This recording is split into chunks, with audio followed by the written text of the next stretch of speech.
नमस्कार दोस्तों, स्वागत है आपका एक बार फिर से आर्य लोक यूट्यूब चैनल पर।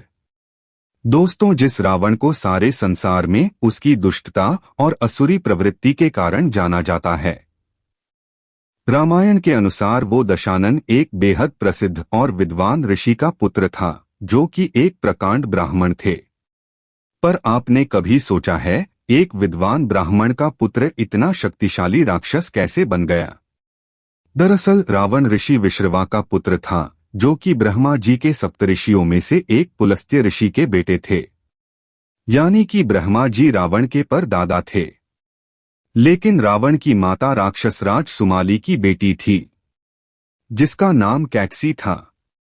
इसलिए रावण विद्वान ब्राह्मण भी था और एक अत्याचारी राक्षस भी। एक ओर उसे दुराचारी, पापी, अधर्मी, दुष्ट कहा जाता है, तो वही उसे महान विद्वान, प्रकांड पंडित, महाज्ञानी, राजनीतिज्ञ, महाप्रतापी और महापराक्रमी योद्धा भी कहते हैं। पर इसके अलावा एक वजह और है, जिसके कारण रावण असुरी प्रवृत्ति का हुआ। आपको बता दें, भगवान श्रीहरि विष्णु की वजह से राक्षसों का हाल बहुत बुरा हो रखा था। ऐसे में उन्हें अपने वंश को आगे बढ़ाने के लिए एक ऐसे शख्स की जरूरत थी, जिसमें ब्राह्मणों का ज्ञान भी हो और राक्षसों की शक्ति भी। इसके लिए सुमाली ने अपनी बेटी कैकसी की मदद ली। कैकसी का जन्म राक्षसराज सुमाली और गंधर्व राजकुमारी केतुमती से हुआ था। गंधर्व कन्या के पेट से जन्म लेने के कारण कैकसी रूप की धनी थी। उसकी सुंदरता देख देवता भी होश खो बैठते थे। इसलिए सुमाली ने अपनी बेटी को ऋषि विश्रवा के पास जाने को कहा, क्योंकि उस समय विश्रवा ऋषि के चर्चे तीनों लोकों में थे। उनके ज्ञान के आगे किसी का टिक पाना मुश्किल था। कैकसी ने अपने पिता की बात मानी और ऋषि विश्रवा के आश्रम पहुंच गई। उस समय बहुत तेज आंधी तूफान आया हुआ था। मौसम खराब होने की वजह से ऋषि विश्रवा पूजा करके अपने आश्रम वापस लौट रहे थे कि तभी कैकसी ने उन्हें रोक लिया और उनके साथ प्रेम क्रिया करने की इच्छा जाहिर की। उसके सौंदर्य और रूप को देखकर ऋषि विश्रवा खुद को रोक नहीं पा रहे थे, लेकिन फिर उन्होंने कैकसी को ये कहकर मना कर दिया कि वो बिना विवाह के उसके साथ रति क्रिया नहीं कर सकते। इस पर कैकसी तुरंत उनसे विवाह करने के लिए मान गई, जिसके बाद ऋषि विश्रवा ने उसके साथ गंधर्व विवाह किया। पर ग्रह नक्षत्रों को देखते हुए ऋषि विश्रवा चाहते थे कि वो दोनों इस वक्त एक दूसरे के पास न आए, क्योंकि इससे पैदा होने वाली संतान असुरी हो सकती है। जब ये बात ऋषि ने कैकसी को समझाई तो उसने कहा, स्वामी, आप जैसे ज्ञानी ब्राह्मण की संतान राक्षस कैसे हो सकती है? उसकी अदाओं के जादू के आगे ऋषि विश्रवा की सारी बातें बेअसर थी।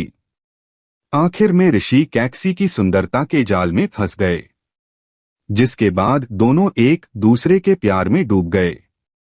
कथा के अनुसार जिस समय ऋषि विश्रवा और कैकसी एक दूसरे के पास आए, वो राक्षसी समय था। उस समय पति पत्नी का रति क्रिया करना सही नहीं होता और अंत में वही हुआ जिसका ऋषि विश्रवा को डर था। कैकसी ने अशुभ समय में गर्भ धारण किया, जिसकी वजह से समय आने पर उसने एक असुरी प्रवृत्ति के पुत्र को जन्म दिया, जो रावण के नाम से सारे संसार में प्रचलित हुआ। कहते हैं रावण पैदा होते ही बड़ों जैसे दिखने लगा था।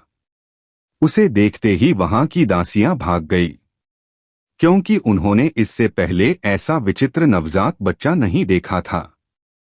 पुराणों के अनुसार रावण ने अपने पिता की देख रेख में ही वेदों और पवित्र ग्रंथों का ज्ञान हासिल किया।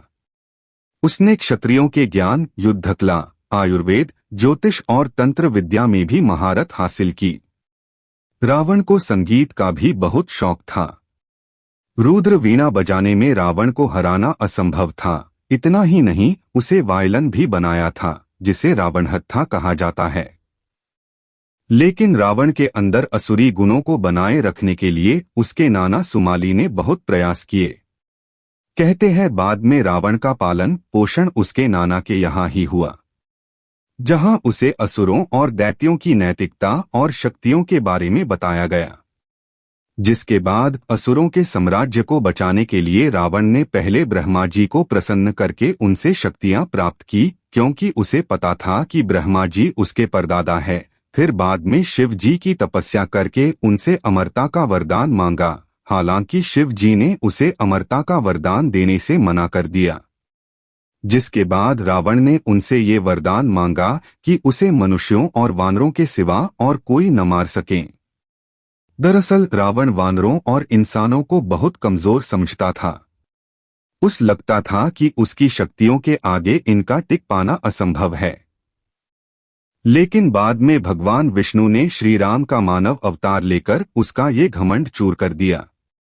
इस तरह रावण को ब्राह्मण और राक्षस दोनों के गुण मिले और दोनों की शक्तियां भी, जिसके कारण वो ब्राह्मण होने के बावजूद भी दुनिया के सबसे शक्तिशाली राक्षस के रूप में सारे संसार में प्रसिद्ध हुआ। दोस्तों, आज के वीडियो में बस इतना ही। जानकारी आपको कैसी लगी कमेंट में जरूर बताएं और वीडियो को लाइक करें, शेयर करें और चैनल को सब्सक्राइब करें। अंत तक बने रहने के लिए आपका बहुत बहुत धन्यवाद।